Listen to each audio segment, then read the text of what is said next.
Buenos dias, buenos tardes, mga amigos, mga amigas, sa aking mga kumpanyeros at kumpanyeras at mga kayubi sa Usapang Batas. Magandang araw po sa inyong lahat. Ako po ang inyong lingkod, Attorney Rene Bueno. Ngayon po pag-usapan natin ng konti yung isang usapin na medyo umugong nitong mga nakaraang linggo dyan sa mababang kapulungan. Ito yung kaso ni Congressman Kiko Barzaga. Meow, meow, meow, meow. Meow, meow, meow, meow, meow. Hindi po tayo narito para manghusga, kundi para intindihin ko ano ang nangyayari sa mababang kapulungan. Lalo na tungkol sa mga pamantayan ng etika na inaasahan sa ating mga opisyal ng gobyerno. Kasi medyo parang hindi normal yung mga pinakikitang ugali, no? Ng ilan, no, sa ating mga mambabatas. Alam niyo po, ang ating mga kongresista tulad ng sinumang lingkod bayan ay may mga patakaran na dapat sinusunod. Meron tayong Code of Conduct and Ethical Standards for public officials and employees. O yung tinatawag nating RA 6713, madalas nating banggitin yan dito sa ating mga previous vlogs. At ito yung mga gabay upang matiyak na sila ay kumikilos ng may integridad at pinaninindigan ang dangal ng kanilang opisina. Pero mukhang lumalabas, parang hindi nasusunod to dahil siguro dapat kumilos na tong ethics committee ng ating kongreso dahil apektado ang buong imahe nila dito dahil napupulaan sila, no? Apektado yung buong House of Representatives. So tingnan natin, ano ba yung pinag-uusapan tungkol kay Congressman Barzaga? May sinampa kasing ethics complaint laban sa kanya na nagmula sa ilang pag-aalala tungkol sa kanyang pag-uugali. Lalo na sa social media. Ang mga paratang ay marami. Siyempre, kasama dyan yung violation ng House of Code of Conduct. At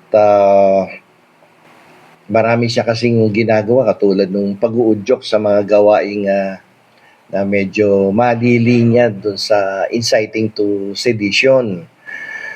So, may mga akusasyon din laban sa kanya na nakakasama sa interes ng serbisyo. Pag-uudyok ng karahasan, yung pagpopost ng malalaswang nilalaman, at maniniwala kayo o sa hindi, pagpapakita ng kanyang kayamanan.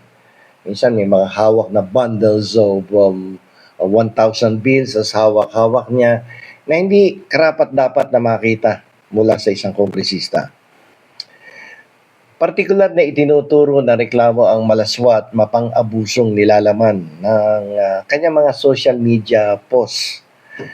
Kabilang dito yung pag-atake sa kapwa-opisyal na di umano'y nagpapahina sa tiwala ng publiko. Mayroon ding akusasyon na ginagamit niya ang kanyang opisyal na platform, yung Facebook. Sabi nga ni Congressman Puno, ang mga foreigners tumitingin sa mga social media accounts natin, baka mamaya biglang nakita yung kanyang official Facebook account, siyempre ang imahe hindi maganda. Sasabihin, ganyan ba yung mga kongresista ninyo? May hawak-hawak na mga bundles of money. Tapos may mga indecent posts na kasama ang isang batang babae. So dito, ano yung ebidensya ng kamera? So yung mga ebidensya halos nagmumula naman doon sa sarili ng social media posts. At ilang naulat na dito yung parang mga nakapulupot sa yung hita ng babae doon sa kanyang leg. Hindi magandang tingnan. Yung malaswang retrato na itong retrato na to na nakakuha ng atensyon ay nagpapakita na isang babaeng halos walang saplot na nakayakap ang mga hita sa leeg ng kongresista. So, hindi magandang tingnan to, no? At nung isang araw nga, napakinggan ko na mamyaw siya na para siyang pusa sa loob ng kongreso habang nagkakaroon ng pagdinig doon. At nagkakaroon din siya ng mga mapanlait na salita at paghamak sa kababaihan, at marami yung mga paglabag sa mga pamantayan ng etika katulad ng siya pa mismo parang nangiengganyo ng hindi magandang activities against the House of Representatives where he belongs. Yung pagpapakita ng mga kayamanan na hawak-hawak niya yung maraming pera na bigkis-bigkis na tiga 1,000 bills, nakaharap pa dun sa mukha niya, no? Ito ay isang kilos na nakita ng ilan bilang isang ostentatious na pagpapakita ng pera sa publiko. At wag nating kalimutan ang medyo hindi karaniwang akusasyon na naglagay siya ng pera sa loob ng underwear ng mga babaeng nakasuot ng two-piece swimsuits na may mga larawan di umanong ipinakita sa media. Ito kasama ang iba pang post na may mapanlait na salita ay iprinisinta bilang ebidensya ng paghamak sa kababaihan at paglabag sa mga pamantayan ng etika dyan sa mababang kapulungan. Tinawag din siya dahil sa pag-uudyok ng gawaing sedisyon. Isang post di umano ay tumutukoy sa mga protesta sa Nepal, maging dun sa Indonesia, kung saan ang gobyerno ay pinatalsik sa pamamagitan ng pagsusunog at talagang nakakataas ng kilay itong mga pinagagawa ng ating kongresista from the province of Cavite. Bukod doon, mayroong maraming pagkakataon na ginamit niya ang kanyang social media accounts upang punahin at atakihin ang iba pang opisyal ng gobyerno. Kabilang na dyan si Speaker Martin Romualdez, mga kapwa miyembro niya sa House of Representatives, mga opisyal ng cabinet ng ating Pangulong Ferdinand Marcos Jr. katulad ni John Vic Remulla at si Vince Dizon ng Department of Public Works and Highways. Ang pag-uugali na ito kasama ang isang insidente kung saan di umunoy pumasok siya sa kwarto ng majority floor leader na si Sandro Marcos upang ipahayag ang kanyang mga plano para sa Kongreso.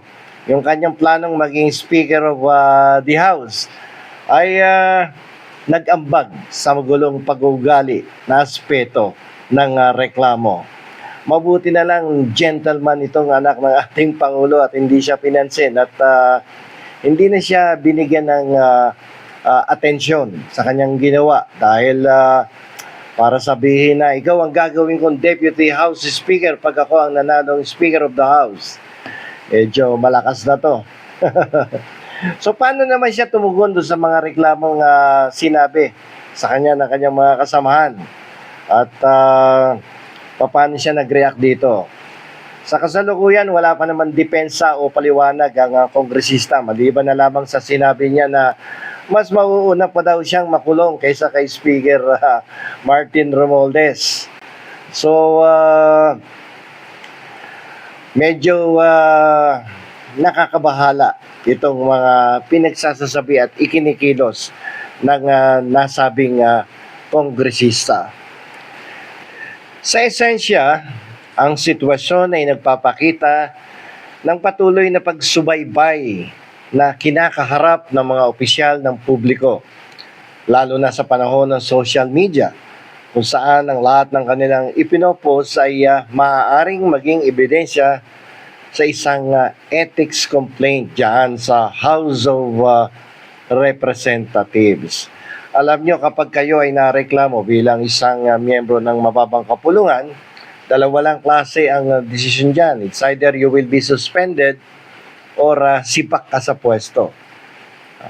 Ito ay isang paalala na ang integridad at tamang pag-uugali ay laging nasa ilalim ng mapanuring mata ng publiko.